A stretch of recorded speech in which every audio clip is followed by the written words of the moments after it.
Captain Jake Morrison stood on the bridge of the USS Intrepid, watching the stars blur past through the main screen.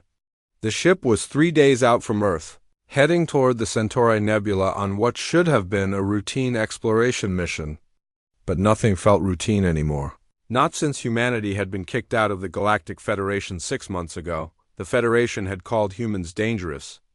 They said Earth's people were too aggressive, too greedy for resources, too willing to fight. Jake remembered the day the announcement came. Every human colony, every human ship, every human diplomat had been ordered to leave Federation space within 30 days. No appeals, no second chances, no explanations beyond the official charges. "Captain, we're picking up something strange," said Lieutenant Amy Peterson from the communications station. She was young, maybe 25, with short blonde hair and sharp blue eyes. "There's an encrypted transmission coming from the direction of the nebula." Jake walked over to her station. "What kind of transmission?" "It's not using any human or Federation standard frequencies. The encryption is really advanced, but it's not trying to hide itself. It's like whoever is sending it doesn't think anyone else can understand it." Dr. Lisa Bennett looked up from her science station. She was the ship's expert on alien languages and cultures. A woman in her 40s with graying brown hair and glasses that made her look like the professor she used to be. "I might be able to decode it if we can get a clean recording." "Do it," Jake said, "but keep us at a safe distance. I don't want to stumble into something we can't handle." The Intrepid moved closer to the source of the transmission, staying hidden behind a large asteroid. The ship's sensors locked onto the signal, and Lisa began working on the encryption. It took her 3 hours, but finally she called Jake over to her station. "I've got it," she said, but her voice was shaking. "Captain, you need to hear this." Jake put on the headset and listened. The voices were clearly alien, speaking in the harsh, clicking language of the Zephyrian Empire. But the translation software was working, turning their words into English. "The human situation is proceeding as planned," one voice said. "The fabricated evidence has been accepted by the Federation Council. They believe the humans are responsible for the attacks on our colonies." "Excellent," replied another voice, this one with the deep rumbling tone of a Korthic collective member. "Phase 2 can begin. How soon can we mobilize the fleet?" "The warships are already moving." "We should be ready to strike Earth within 10 days. The humans won't know what hit them. And the other Federation species? They believe they're stopping a dangerous threat. None of them know the real plan. Once the humans are gone, we can divide their territory as agreed." Jake pulled off the headset and stared at Lisa. "Are you sure this translation is correct?" I've checked it 3 times, she said. "Captain, they're planning to attack Earth, and they're using fake evidence to justify it." Commander Ryan Torres, Jake's second-in-command, had been listening from nearby. He was a tall man with dark hair, and the kind of steady calm that made him perfect for his job. "If this is real, we need to warn Earth immediately." "It's real," Lisa said. "I've been studying alien languages for 20 years. This is genuine." Jake felt his stomach drop. Everything made sense now. The sudden charges against humanity, the refusal to allow appeals, the speed with which they'd been thrown out of the Federation. It hadn't been about justice or galactic security. It had been about setting up humanity for destruction. "Amy, get me a secure channel to Earth Command," Jake ordered. "I'm trying, sir, but something's wrong. All the long-range communication relays are down. We can't reach Earth from here." "Down how? I don't know." "The signals are just not getting through. It's like someone is blocking them." Ryan moved to the tactical station. "Captain, I'm reading multiple ship signatures moving through this sector. They're not using transponders, but the engine signatures match Zephyrian and Korthic designs." Jake realized they were in more danger than he'd thought. How many ships? At least 20, maybe more. They're spread out in a patrol pattern. "I think they're making sure no one gets word back to human space." The bridge fell silent as everyone understood what that meant. The aliens weren't just planning to attack Earth, they were making sure no one could warn them. The Intrepid was. trapped behind enemy lines with information that could save humanity, but no way to get it home. Lisa, keep working on those transmissions. I want to know everything about their plan. Amy, see if you can find any other communication channels, anything that might reach Earth or the human colonies. Ryan, plot us a course out of here, but keep us hidden. Sir, Amy said, I'm picking up more transmissions. They're talking about something called Operation Cleansing? Lisa's face went pale as she listened to the new intercepts. Captain, this is worse than we thought. They're not just planning to attack Earth. They want to kill every human in the galaxy. What? The transmissions are talking about hitting all the human colonies at the same time. They've been planning this for months, maybe years. The fake evidence, the expulsion from the Federation, it's all been leading up to this. Jake felt anger building in his chest. Humanity had tried to be good members of the Federation. They'd shared their technology, helped in wars, contributed to galactic civilization, and all the time, some of their supposed allies had been planning to wipe them out. How much time do we have? Based on what I'm hearing, the first attacks will begin in 8 days. They're waiting for all their forces to get into position. 8 days. Jake looked around the bridge at his crew. They were good people, all of them. Amy was barely out of the academy but had already proven herself. Lisa had given up a comfortable teaching job to explore the galaxy. Ryan had turned down promotions to stay with the Intrepid. None of them deserved to die because of alien lies. Ryan, I need options. Can we get past their patrol and reach human space? Not directly, but there might be another way. The Altarian Republic has always been friendly to humans. Their territory is closer than Earth, and they have good relations with several Federation species. If we could reach them ... do it. Plot a course for Altarian space, best possible speed. Sir, Lisa said, I'm still intercepting more transmissions. They're talking about dividing up human territory after the war. Earth will go to the Zephyrians, Mars to the Korthek, and the outer colonies will be split among smaller species. Jake clenched his fists. They're not just planning murder, they're planning theft on a galactic scale. There's more, Amy said quietly. I'm picking up transmissions from Federation Command. They're ordering all Federation species to prepare for military action against human space. The official reason is to prevent human expansion and protect galactic peace. They're using the entire Federation as their weapon, Ryan said. Most, of those species probably think they're doing the right thing. Jake made a decision that would change everything. We're going to stop this. I don't care what it takes. We're going to expose these lies and save our people. Sir, we're just one ship, Amy said. Maybe, but we're the only ones who know the truth, and sometimes that's enough. The Intrepid changed course, heading for Altarian space while alien patrol ships hunted through the nebula. Behind them, the greatest conspiracy in galactic history was moving toward its final phase. Ahead of them lay the slim chance of warning humanity before it was too late. Jake looked at the stars and made a silent promise. The aliens thought they could destroy humanity with lies and surprise attacks. They were about to learn how wrong they were. The Intrepid reached Altarian space after 2 days of careful travel through back routes and asteroid fields. Captain Jake Morrison had barely slept, knowing that every hour brought the alien attack closer to Earth. The Altarians welcomed them. But their news was not good. The Federation has declared all human ships to be potential threats, said Ambassador Cathara, her blue crystalline features showing worry. We want to help, but we cannot openly defy Federation orders without proof of your claims. Jake understood. The Altarians were good people, but they needed evidence before they could risk war with the entire Federation. Give us 48 hours, we'll get you the proof you need. Back on the Intrepid, Jake gathered his senior staff. They had intercepted more transmissions during their journey, and the picture was becoming clearer. The conspiracy was huge, involving dozens of species and reaching into the highest levels of Federation command. We need to split up, Jake said. One team will go after the source of the fake evidence. Another will try to find proof of the conspiracy itself. A third will look for allies who might help us. Dr. Lisa Bennett had been studying the intercepted transmissions for hours. I've traced some of the communications back to their source. The main coordination is happening from a Zephyrian facility called Station Nexus 7. It's supposed to be a research station, but the traffic patterns suggest it's actually a military command center. Lieutenant Commander Amy Peterson looked up from her computer.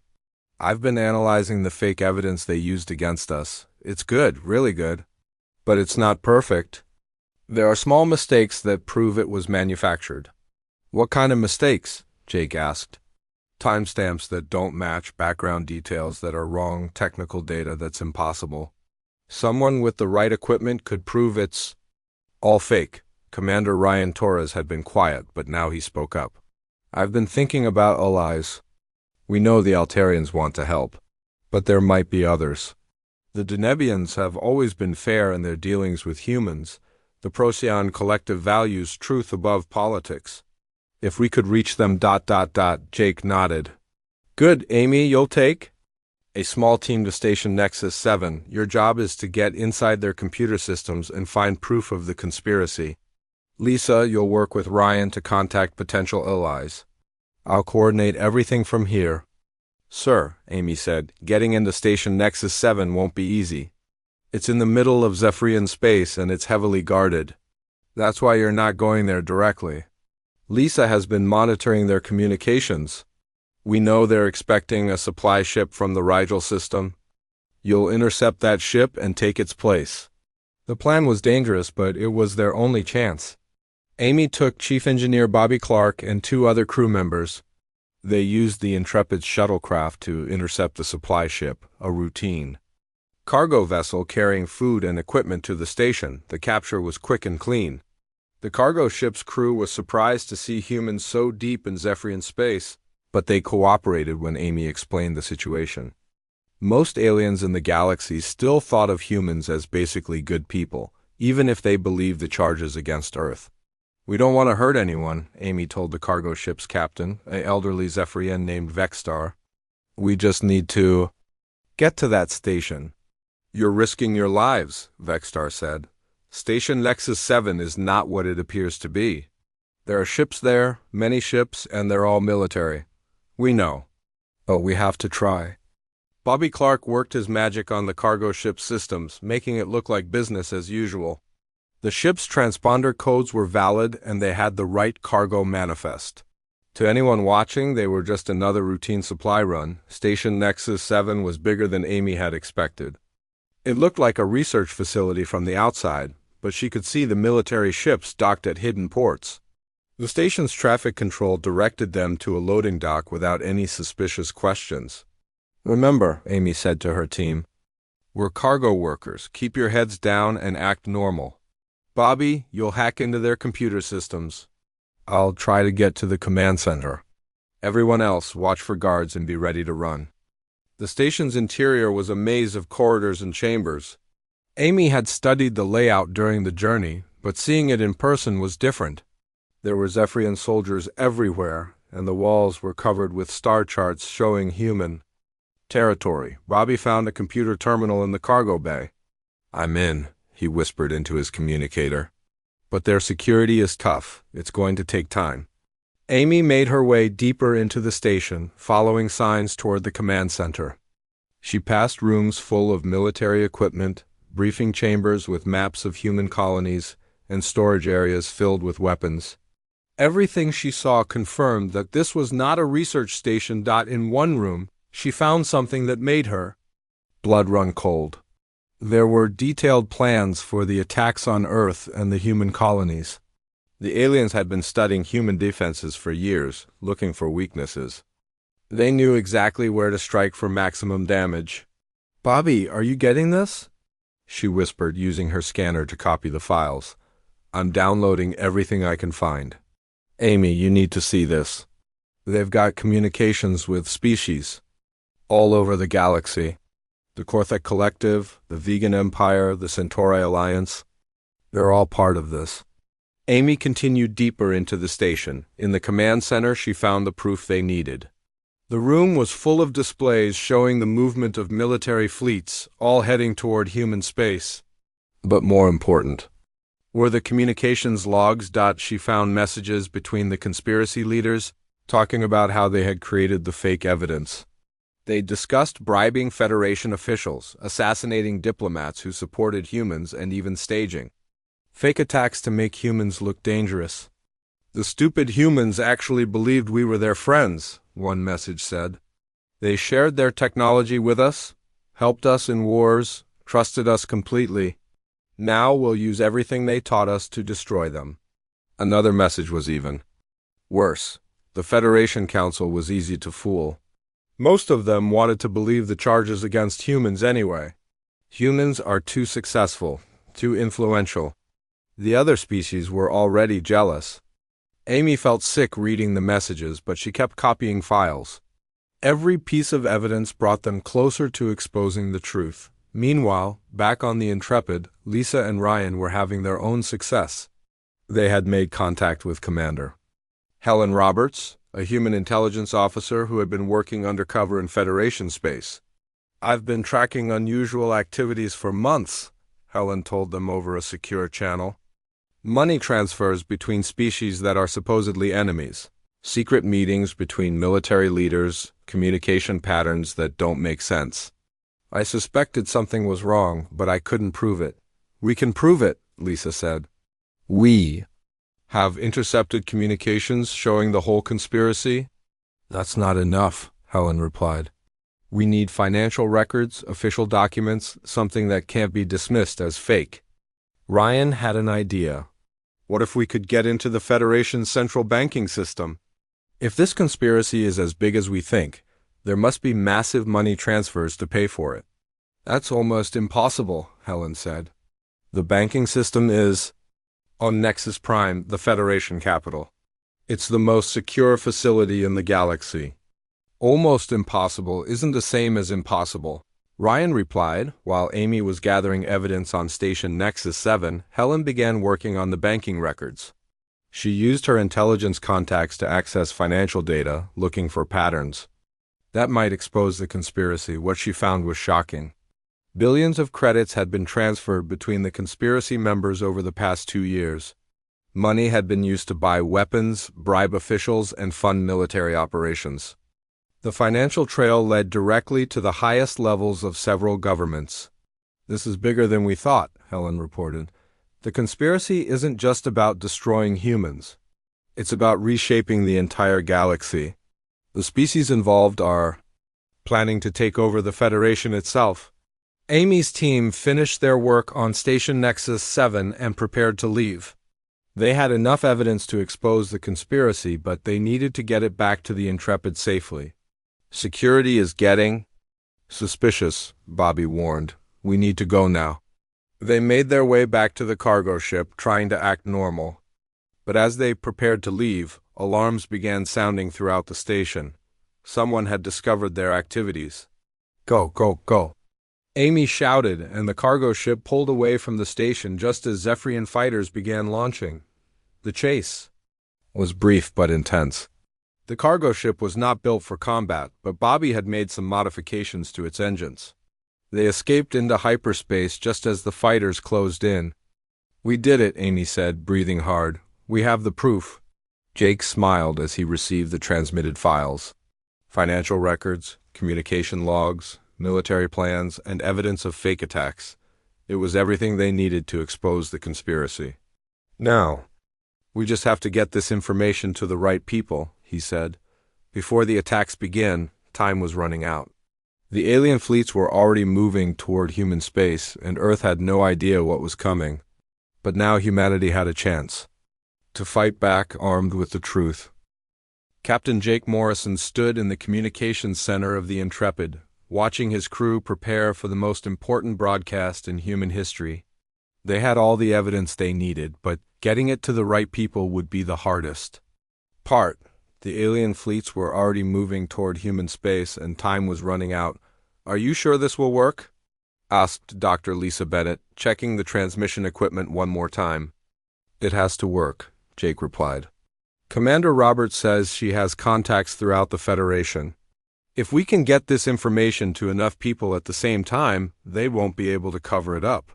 Amy Peterson had returned from her mission to Station Nexus 7 with more evidence than they had hoped for. The files she had stolen showed not just the conspiracy against humanity, but detailed plans for reshaping the entire galaxy. The aliens involved weren't just planning to destroy humans. They wanted to take over the Federation itself. "The transmission is ready," Amy said. "We'll be broadcasting to every major Federation world simultaneously. News networks, government facilities, military bases, even civilian communication networks. Everyone will see this at the same time." Jake nodded. "Commander Roberts, are your people ready?" Helen Roberts appeared on the main screen from her location deep in Federation space. "My intelligence network is standing by. We've identified key individuals on each world who can help spread the information. Once the broadcast begins, there will be no stopping it." "Then let's do this," Jake said. The broadcast began with a simple message. "Citizens of the galaxy, you have been lied to." Jake's voice carried across space to billions of beings on hundreds of worlds. The message was translated into every major language, reaching every corner of Federation space. "The charges against humanity are false," Jake continued. "We have proof that a conspiracy of alien governments has fabricated evidence to justify the destruction of our species. What you are about to see will shock you." The evidence began flowing across the galaxy. Communication logs between conspiracy leaders, financial records showing massive bribes and payments, military plans for attacking human colonies, and most damning of all, recordings of the aliens laughing about how easy it had been to fool the Federation on the Federation capital. World of Nexus Prime, chaos erupted almost immediately. Citizens poured into the streets, demanding answers from their leaders. The evidence was so overwhelming that even the most skeptical observers had to admit something was terribly wrong. Admiral Kevin Johnson, the human representative who had been fighting the charges from within the Federation government, seized the moment. He had been waiting for this opportunity, and now he struck. "I call for an emergency session of the Federation Council," he announced. "These charges must be investigated immediately."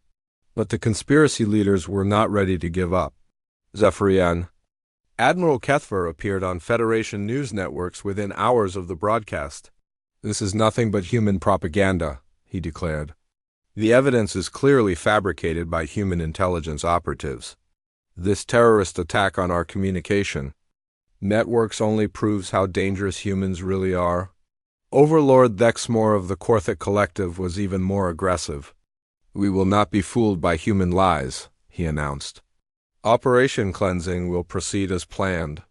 The human threat must be eliminated before they can spread more poison throughout the galaxy."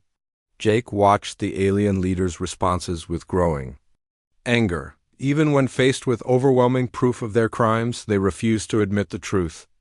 "They're going to fight rather than confess," he said to his crew. "Maybe," Lisa replied, "but look at the other reactions." She was right. Across the galaxy, other species were responding very differently. The Altarian Republic immediately announced their full support for humanity. "The evidence is clear," declared their Prime Minister. "We have been deceived, and we will not be part of this injustice." The crystalline beings of Sigma Draconis, who had remained neutral in most galactic conflicts, made a rare political statement. "We cannot support military action based on false evidence. While we cannot join the fighting due to our peaceful nature, we will provide sanctuary for any humans who need it." Even more surprising was the response from some species that had been part of the conspiracy. The Vegan Empire's Council of Elders met in emergency session after seeing the evidence. "We were told this was about preventing human expansion," said Elder Vexnari. "We were not told about plans for total extermination. This is not what we agreed to support." The Centauri Alliance also began to waver. "Our people were told we were stopping a dangerous threat," announced their defense minister. "If these documents are real, then we have been used as tools for genocide." Jake realized that the conspiracy was beginning to fracture. Some of the alien species had been deceived just as much as the Federation itself. They thought they were preventing a human threat, not committing mass murder, but the core conspiracy members were not backing down. Within hours of the broadcast, Zephyrian and Korthek fleets began accelerating toward human space. They knew their lies had been exposed, but they believed they could still win through military force. "If we can destroy the humans quickly," one intercepted message said, "we can claim they were too dangerous to leave alive. The other species will accept it once it's done." The response from Earth surprised everyone, including many humans. President Patricia Davis appeared on galactic communication networks, and her message was not what anyone expected. "To the species planning to attack us," she said calmly, "you have made a terrible mistake. You think humanity is weak because we tried to be peaceful. You think we are helpless because we believed in justice and cooperation. You are wrong." Her words sent chills through the conspiracy leaders. This was not the desperate plea they had expected from a species facing extinction. "We have always known this day might come," President Davis continued. "Humanity has never fully trusted promises of protection from others. We have been preparing for exactly this situation." Jake felt a surge of pride as he watched his president speak. Earth was not going to beg for mercy or try to negotiate with genocidal aliens. They were going to fight. "Admiral Kevin Johnson will represent humanity at the Emergency Federation Council session," President Davis announced. "He will present our evidence and demand justice. But we will not wait for Federation politics to save us. We will defend ourselves." The president's next words shocked the entire galaxy.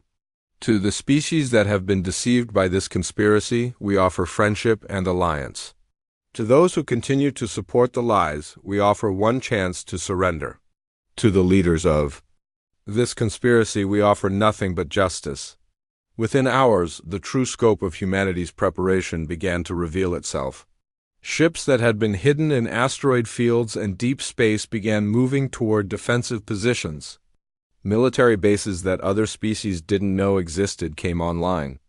Earth's defense network, which aliens had assumed was small and weak, turned out to be far more extensive than anyone had imagined. Commander Ryan Torres, monitoring the military communications, looked amazed.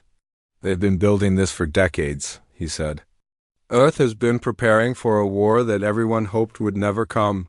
The conspiracy leaders watched in growing alarm as human military assets appeared throughout the galaxy.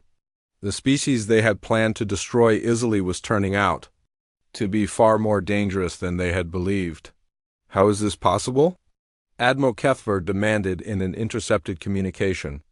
"Our intelligence report said the humans had only a few hundred ships." "The humans have been lying to us too," Overlord Dexmore replied. "They've been hiding their true strength." Jake smiled as he listened to the alien panic. Humanity had learned from history. They had tried to be peaceful members of the galactic community, but they had never forgotten that the universe could be a dangerous place. The first test came when a Zephyrian fleet encountered a human patrol near the edge of human space. The aliens expected an easy victory against a few human ships. Instead, they found themselves facing a coordinated defense that used tactics they had never seen before. Captain Sandra Lopez led the human forces in that first engagement. Her ships moved with a precision that stunned the alien commanders. Human fighters appeared and disappeared like ghosts, striking hard and fast before vanishing into space. "Impossible," the Zephyrian commander broadcast. "How are they moving so fast?" "Because we studied you," Sandra replied on an open channel. "We learned your tactics, your weaknesses, your fears. We know exactly how to beat you." The battle was over in minutes. The Zephyrian fleet retreated, leaving behind damaged ships and shattered confidence. The news spread quickly through both human and alien space. The conspiracy's easy victory was turning into a nightmare. The species they had planned to exterminate was fighting back with skill and determination that terrified them. Worse, more. Federation species were switching sides as the evidence of the conspiracy became impossible to deny. Jake realized the war was far from over, but the balance was shifting. The aliens had started this fight with lies and deception. Now humanity would finish it with truth and justice. The war fleets of the conspiracy were only 3 days away from Earth when Admiral Chris Wright began implementing Protocol Omega. The plan had been developed in secret over 20 years by human military strategists who never fully trusted the Federation's promises of protection. Now it was time to see if their preparation would be enough. All units, this is Admiral Wright, he broadcast to the hidden human fleet. Protocol Omega is now active. Move to your assigned positions and prepare for combat. Across human space, ships began emerging from hiding places that had been carefully chosen years earlier. Asteroid mining stations revealed themselves to be military bases. Cargo vessels shed their outer shells to become warships. Deep space research stations activated weapon systems that had been disguised as scientific equipment. Captain Jake Morrison watched from the bridge of the Intrepid as the true size of humanity's fleet became clear. "How many ships do we actually have?" he asked Commander Ryan Torres. "According to these readings, over 3,000 combat vessels," Ryan replied, his voice filled with amazement. "Plus support ships, fighters, and defensive platforms. This is 10 times what the aliens thought we had." Dr. Lisa Bennett was monitoring alien communications from her station. "They're panicking," she said. "The Zephyrians are demanding to know how we hid so many ships. The Korthek are accusing each other of providing bad intelligence." The first major test of humanity's secret preparations came when Admiral Kethver's main fleet approached the outer human colonies. The Zephyrian commander expected to find a few poorly defended worlds that would fall quickly. Instead, he found himself facing a coordinated defense that shocked him. "Commander." Sandra Lopez had been waiting for this moment. Her task force had been hidden in the asteroid belt around New Texas, one of humanity's newest colonies. When the Zephyrian fleet arrived, they saw what looked like a standard planetary defense force of maybe 50 ships. "This will be easy," Admiral Kethver told his officers. "Attack formation and prepare to destroy the human fleet." But as the Zephyrians moved closer, Sandra sprang her trap. Hundreds of human ships appeared from behind asteroids, from within the planet's rings, and from deep space where they had been running silent. The aliens found themselves surrounded by a force 3 times larger than their own. "Surprise," Sandra said on an open channel. The battle was unlike anything the galaxy had seen before. Human ships moved with a coordination that seemed impossible. They used tactics that no alien species had ever encountered. Fighters appeared from nowhere, struck hard, and vanished before the aliens could respond. But the most shocking thing was how the humans fought. They didn't just try to destroy the alien ships, they targeted specific systems to disable them. They captured alien commanders alive. They rescued alien crew members from damaged vessels. Even in the middle of a war for their survival, humans were trying to minimize casualties. "Why aren't they killing us?" one captured Zephyrian officer asked. "Because we're not like you," Sandra replied. "We don't fight to destroy. We fight to win." Admiral Kethver's fleet was defeated in 6 hours. Half his ships were captured, the other half retreated in disorder. The Zephyrian admiral himself was taken prisoner. Along with dozens of other senior officers, news of the victory spread quickly through both human and alien space. The species that had planned to easily destroy humanity were learning that humans were far more dangerous than they had imagined. Captain Morrison and the Intrepid were assigned to a special mission. Using the intelligence they had gathered, they would strike at the conspiracy's communication networks. If they could disrupt the aliens' ability to coordinate their attacks, the war might be won without massive bloodshed. "The main communication hub is on Station Alpha 9, Amy Peterson reported. "It's in neutral space, supposedly maintained by the Federation for emergency communications. But our intelligence shows it's actually controlled by the conspiracy." "How heavily defended is it?" Jake asked. "On paper, it's just a communication station with minimal security. In reality, it's probably a fortress." Jake made his decision. "We're going in. If we can take that station, we can intercept all their military communications. We'll know their plans before they do." The Intrepid approached Station Alpha 9 carefully, using false identification codes that Amy had stolen during her mission to Station Nexus 7. To anyone watching, they were just another cargo ship bringing supplies. "This is Station Alpha 9, came the response to their docking request. "You're not on our schedule." "Emergency delivery," Amy replied, using her best fake alien accent. "Medical supplies for the Korthek fleet," acknowledged. Dock at Port 7. Bobby Clark had been working on special equipment for this mission. "The signal jammers are ready," he reported. "Once we activate them, nothing gets in or out of this station." Jake nodded. "Remember, we need the communication logs and control codes. Try to avoid killing anyone if possible." The team moved through the station quickly and quietly. Jake had been right about it being heavily defended, but the aliens weren't, expecting humans to attack a communication station in neutral space. Most of the guards were caught completely by surprise. Amy found the main computer core, while Jake and Bobby secured the control room. "I'm downloading everything," she said. "Communication logs, encryption codes, fleet positions, tactical plans. This is better than we hoped." But their presence hadn't gone completely unnoticed. Alarms began sounding throughout the station as alien security forces realized what was happening. "Human infiltrators in Section 7, came the announcement. "All units respond immediately."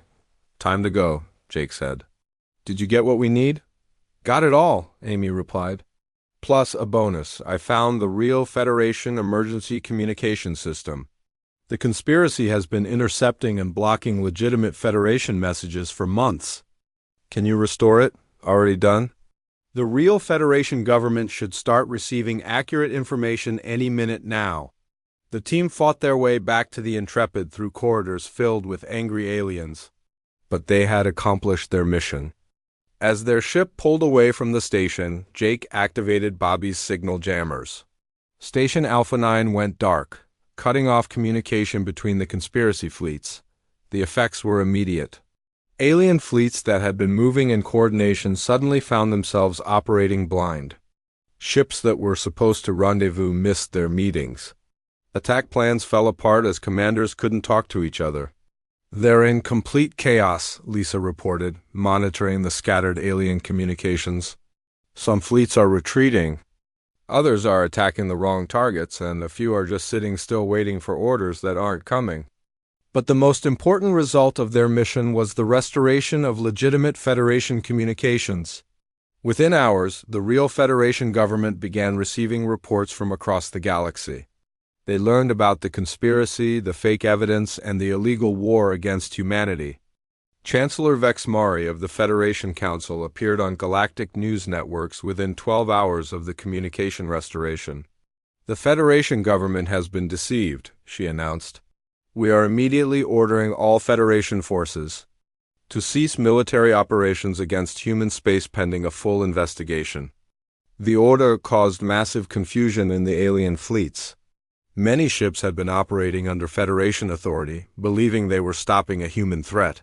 When they learned the truth, entire fleets began switching sides. The Vegan Empire was the first major power to officially change sides. "We were lied to about the nature of this operation," announced Elder Vexnari.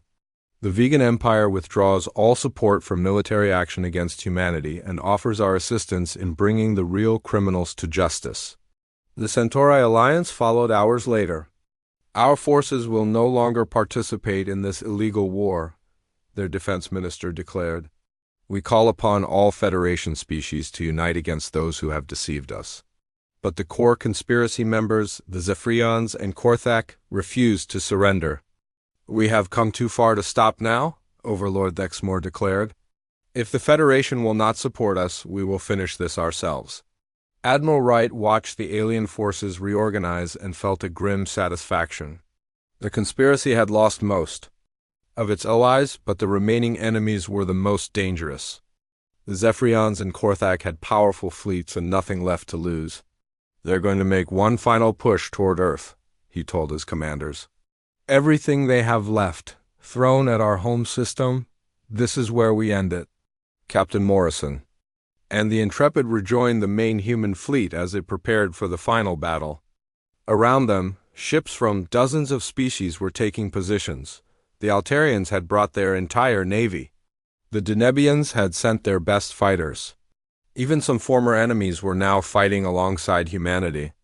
"Look at that," Ryan said, pointing at the tactical display. "6 months ago, we were kicked out of the Federation. Now half the galaxy is fighting with us," Jake smiled. Sometimes the truth is more powerful than any weapon. The final assault on Earth was about to begin, but humanity was no longer fighting alone. They had allies, they had the truth on their side, and they had shown the galaxy that they would not go quietly into extinction. The conspiracy had started this war with lies and deception.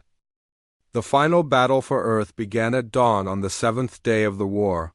Admiral Kethver and Overlord Dexmore had combined their remaining fleets into one massive force, over 800 ships carrying the best weapons the Zephyrian Empire and Korthik Collective could provide.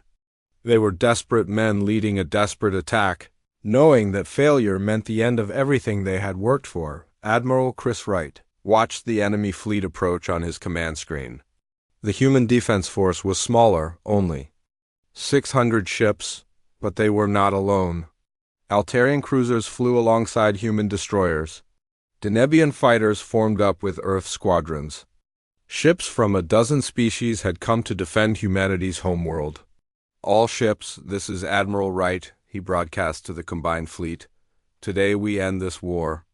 Today we show the galaxy that truth and justice are stronger than lies and hatred." Captain Jake Morrison commanded a squadron of human ships on the fleet's right wing. The Intrepid had been reinforced with additional weapons and armor for this final battle. His crew was ready. They had been preparing for this moment since they first discovered the conspiracy. "Enemy fleet is entering weapons range," reported Commander Ryan Torres from the tactical station. "All ships engage at will," Admiral Wright ordered. The battle that followed was the largest space combat in galactic history. Hundreds of ships clashed in the void around Earth, their weapons lighting up the darkness like deadly stars. But from the very beginning, it was clear that this would not be the easy victory the conspiracy leaders had expected. Human tactics proved superior in every way. Where the aliens relied on brute force and overwhelming numbers, humans used precision strikes and coordinated maneuvers. Captain Sandra Lopez led a group of fighters in hit-and-run attacks that confused and scattered the enemy formations. "They fight like they're dancing," one Altarian pilot observed. "Every move has a purpose." Dr. Lisa Bennett, monitoring communications from the Intrepid, heard the growing panic in alien transmissions. "Their commanders are losing control," she reported to Jake. "The Zephyrians and Korthak are blaming each other for tactical failures." The turning point came when Jake's squadron broke through the enemy lines and reached Admiral Kethver's flagship. The massive Zephyrian battleship was the heart of the enemy fleet, coordinating attacks and providing heavy fire support. "This is Captain Morrison," Jake announced on an open channel. "Admiral Kethver, you started this war with lies. I'm here to end it with truth." "Impossible," Kethver replied. "You cannot defeat the combined might of our empires. Watch us." Jake's attack was surgical and precise. Instead of trying to destroy the enemy flagship, his ships targeted its communication systems, weapons arrays, and engines. Within minutes, the mighty battleship was helpless, drifting in space, unable to fight or flee. "Admiral Kethver," Jake said, "surrender now and your crew will be treated fairly. Continue fighting and you'll share the fate of your conspiracy." Similar scenes were playing out across the battlefield. Human commanders were systematically destroying or capturing the enemy's most important ships. The alien fleet, which had seemed so powerful an hour earlier, was falling apart, but the most dramatic moment came when Overlord Dexmore, commanding the Korthik forces, made a desperate decision. Seeing his fleet being defeated, he ordered his ships to target Earth itself. "If we cannot conquer the humans, we will destroy their home world," he broadcast. "Fire all weapons at the planet." Admiral Wright had been expecting this. "Operation Shield," he ordered. Hundreds of human and allied ships moved between the Korthik fleet and Earth. They absorbed the enemy fire with their own hulls, protecting the planet below. Many ships were damaged or destroyed, but Earth remained safe. "You want to murder billions of innocent people," Wright said to Dexmore. "That's exactly why you had to be stopped." The Korthic overlord's last gambit had failed. His fleet was shattered, his ships captured or destroyed. The conspiracy's military power was broken, but the war's most important victory happened not in space, but on the surface of Zephyrium Prime, the home world of Admiral Kefver's people. Captain Morrison had sent a special team there during the battle, led by Amy Peterson and Bobby Clark. Their mission was to reach the planet's communication center and broadcast the truth directly to the Zephyrium people. The government had been telling its citizens that humans were dangerous monsters who wanted to destroy their civilization. Amy was there to show them the real evidence of their leaders' crimes. Citizens of Zephyrium Prime, Amy broadcast from the planet's main communication hub. Your government has lied to you. Humans are not your enemies. Your leaders started this war to steal human territory and resources. She showed them the intercepted communications, the financial records, the proof that their own government had fabricated evidence and planned genocide. The reaction was immediate and powerful. Thousands of Zephyrians took to the streets, demanding answers from their leaders. They surrounded government buildings, calling for the truth. The planet's military commanders, learning that they had been used as tools for an illegal war, began refusing orders from their superiors. The people know the truth now, Amy reported to Jake. The Zephyrian government is collapsing. Similar uprisings were happening on Korthic worlds as the truth spread through their communication networks. The conspiracy leaders had lost not just the war, but the support of their own people. Within hours of the space battle's end, both Admiral Kefver and Overlord Dexmore were in human custody. Their fleets were destroyed or captured, their governments overthrown by their own citizens. Their conspiracy exposed to the entire galaxy. President Patricia Davis addressed the galaxy from the White House, with the smoking remains of the enemy fleet visible in Earth's sky behind her. The war is over, she announced. Those who planned genocide against humanity have been defeated, but we do not seek revenge. We seek justice. The trials of the conspiracy leaders became the most watched legal proceedings in galactic history. Evidence was presented showing the full scope of their crimes, not just against humanity, but against their own people and the entire Federation. Dr. Lisa Bennett served as a key witness, explaining how the aliens had fabricated evidence and manipulated galactic politics. Commander Helen Roberts testified about the financial corruption and bribery that had made the conspiracy possible. They didn't just try to destroy one species, Helen told the court. They tried to destroy the very idea that different peoples could live together in peace.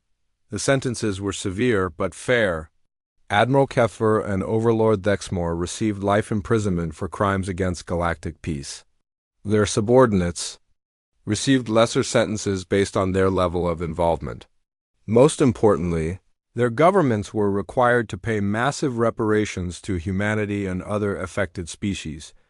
But the real victory was not in punishment, but in the changes that followed. The Federation underwent complete reforms with new institutions designed to prevent future conspiracies. Humans took leading roles in galactic governance, their experience with deception and survival making them valuable guardians of truth. Commander Roberts became the first director of the new Federation Intelligence Service, tasked with preventing future conspiracies. Captain Morrison was promoted to Admiral and given command of the new Galactic Peace Fleet. The Altarians, who had risked everything to support humanity, became Earth's closest allies. The crystalline beings of Sigma Draconis, impressed by humanity's combination of strength and mercy, established cultural exchange programs that enriched both civilizations. Even former enemies found redemption. The Vegan Empire and Centauri Alliance, which had been deceived into supporting the conspiracy, became strong advocates for galactic cooperation. Their people worked alongside humans to build a better future for all species. 5 years after the war, Admiral Morrison stood on the bridge of his flagship, watching human and alien crews work together to explore a newly discovered star system. The conspiracy that had tried to destroy humanity had instead made them the galaxy's leaders. "It's amazing how things worked out," said Captain Amy Peterson, now Morrison's second in command. Not amazing, Morrison replied. Inevitable. Truth always wins in the end, even when it takes a war to prove it. The galaxy had learned that humanity's greatest strength was not their military power or technological skill, but their determination to seek justice even in the face of overwhelming odds. The species that had tried to erase humans from existence now lived under the protection of human principles. Peace had returned to the galaxy, but it was a stronger peace than before, one built on truth, justice, and the hard-won knowledge that freedom must always be defended against those who would destroy it through lies and hatred. The conspiracy was crushed, but from its ashes had risen a new galactic civilization where all species could thrive together, protected by the courage of those who refused to let truth die.